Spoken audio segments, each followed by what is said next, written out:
Ribut kecil di kamar sebelah. Cerpen Khairul Fatah. Ribut-ribut kecil berasal dari kamar sebelah. Tepat di kamar paling ujung kosku, keributan itu sering terdengar setelah sholat Isya. Kampungku terbuat dari lubang-lubang gua, tempat bersemayam putri raja. Terdengar suara serak mengalihkan topik pembicaraan. Di kampungku, pohon beringin tua berdiri berjejal memadati seisi kampung. Suara yang agak melengking menimpali. Kalau di kampungku, laut menjelma Tuhan. Terdengar suara yang agak menggelegar menyala. Percekcokan itu saling berebut mengagungkan kampungnya masing-masing. Suara yang agak melengking terdengar lebih fanatik terhadap pendapatnya. Si pemilik suara serak diam, mendengar bantahan kedua kawannya. Sedangkan suara yang agak menggelegar dan nyaring sering terdengar menyalahkan pendapat kawannya. Gua-gua kampungku adalah istana, tempat bersemayam putri yang telah dicari semua laki-laki. Pohon beringin di kampungku ada yang telah jadi tiang megah di istana presiden. Suara yang agak melengking terdengar ponga. Ah, kampung kalian hanya menyediakan pemakna serakah, sedang kampungku menyediakan berbagai berkah dari Tuhan. Bantah si pemilik suara menggelegar, nyaring terdengar hingga menembus keributan kendaraan yang berlalu lalang. Pohon beringin di kampungku bukan saja menjelma Tuhan. Ia telah menjelma keberkahan bagi orang yang kepanasan, menjadi jembatan bagi pelintas sungai, dan tentu, engkau tahu, perahu yang berjalan di atas laut kampungmu itu, kayunya berasal dari kampungku. Bantah suara melengking. Tidak, perahu yang berjalan di atas laut kampungku terbuat dari pohon yang tumbuh di kampungku sendiri. Oh, iya. Suara yang agak serak itu mulai timbul tenggelam dan senyitnya bertepatan. Buku yang kubaca kalimatnya berlompatan keluar kepala. Suara yang saling berebut benar memburu masuk telinga. Kunyaringkan bacaan, tetap tak berhasil. Ku ambil headset dan menyumpat telinga dengan volume penuh, tapi keributan itu timbul tenggelam dalam alunan lagu yang kuputar. Aku memutuskan pergi keluar mencari warung kopi terdekat untuk menghindar dari keributan kamar sebelah. Saat cahaya matahari mampir ke beranda kamar, kudapati kamar sebelah sunyi seperti tak berpenghuni. Di depan kamar, burung pipit naik turun di dahan jambu.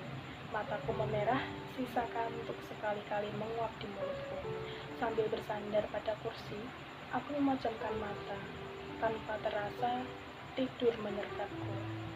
Mungkin sekitar setengah jam lebih, kantukku mulai pudar. Tinggal sisa kemalasan yang harus kubersihkan dengan mandi. Berjalan gotai aku masuk kamar mandi. Guyuran air pertama memisahkan gemuruh air yang jatuh ke lantai, memantul ke dinding. Sekali-kali juga ke kaki. Saat hendak menguyurkan air yang kedua, aku mendengar bisik-bisik di dinding kamar mandi. Suaranya seperti desahan. Di saat yang lain, suaranya serupa teriakan kecil orang kesakitan. Aku diam tertegun dengan gayung berisi air di tangan. Tak semenit berselang, cepat-cepat kuguyurkan air yang dalam gayung ke tubuhku. Dengan iringan desahan yang timbul tenggelam di tengah suara beraturan air ke lantai. Bergegas, aku sudahi mandi. Suara desahan yang sekali-kali ganti erangan membuatku tak tahan lama-lama di kamar mandi. Mandi pagiku kali ini tidak memberikan kesegaran. Kelusuhan dan kecamuk pikiran memadati kepalaku. Pertanyaan akibat keganjilan yang kerap terjadi akhir-akhir ini memecah pikiranku. Aku tak hanya merasa penasaran dengan keanehan yang sering terjadi di kosku. Sering juga rasa takut membangunkan bulu kuduku. Susunan batu dinding kamar kosku kadang membentuk gambar orang-orang melingkar dengan percocokan berebut benar. Saat keributan kecil di kamar sebelah terdengar, kadang juga memerankan sketsa orang berperang dalam gelimpangan mayat-mayat penuh darah. Aku tahu, itu hanya lamunanku. Mungkin itu hanya penafsiran yang berhayal dan dibentuk oleh keributan itu. Baru seminggu lalu, aku menghuni kos ini. Awalnya aku tinggal di salah satu kos pinggir kota.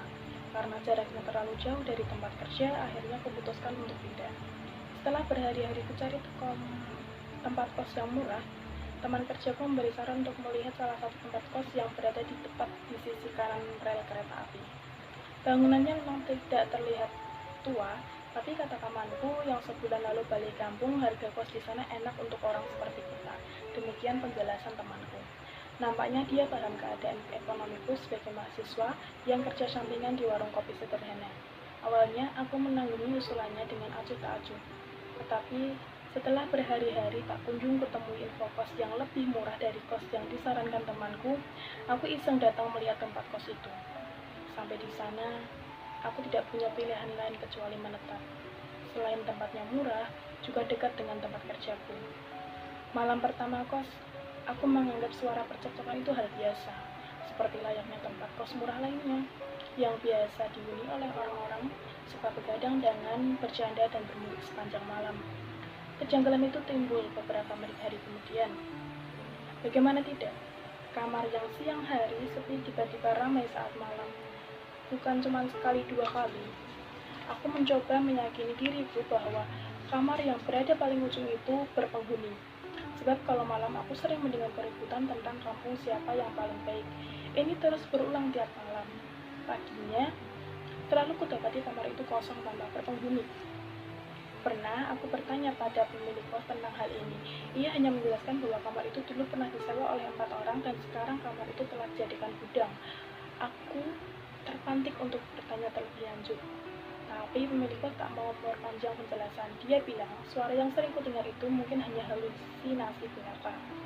Entah sampai kapan kutanggung keganjilan ini. Tiap malam suara-suara itu memenuhi gendang telingaku.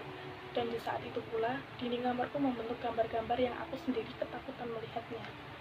Berhari-hari aku merasakan kamarku menjelma neraka yang terus menerorku. Aku tak bisa berbuat apa-apa, selain hanya mencoba mengubah bentuk khayalku agar gambar yang kulihat pada dinding kamar sekali-sekali berubah menjadi indah. Taman dengan sepasang kekasih yang sedang bercinta misalnya, atau gambar-gambar indah surga. Akan tetapi, itu tidak pernah terjadi.